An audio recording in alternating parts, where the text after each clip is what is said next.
බැදන්නුම එනවා කන්ද උඩින් මම දැකේ හුග කලකට පස්සේ ලෙච්චමි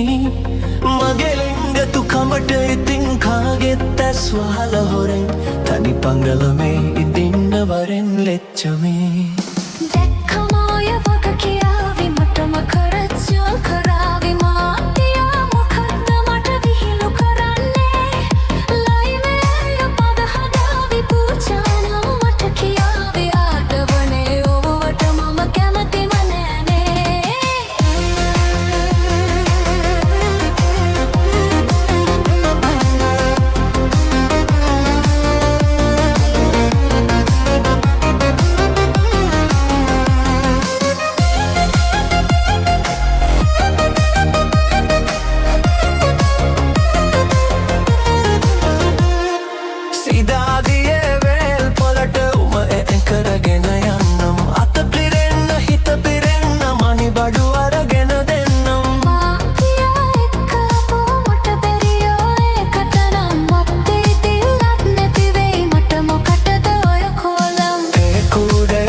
මහත්තයා වෙලත් විදගෙන මේ නවනින්ද මම මේ හැටිවද විදින්නේ නුඹහට ආදරේ හින්දා අපි අපගේ ආට පාලි අහන්න මට බැරි හින්දා මහත්තයා දන්නේ නැද්ද ගිය සුමානේ මම බැන්දා තේ කුඩය පිටේ බැදන් නුඹ එනවා කන්ද උඩින් මම දැකේ හුග කලකට පස්සේ ලෙච්චමි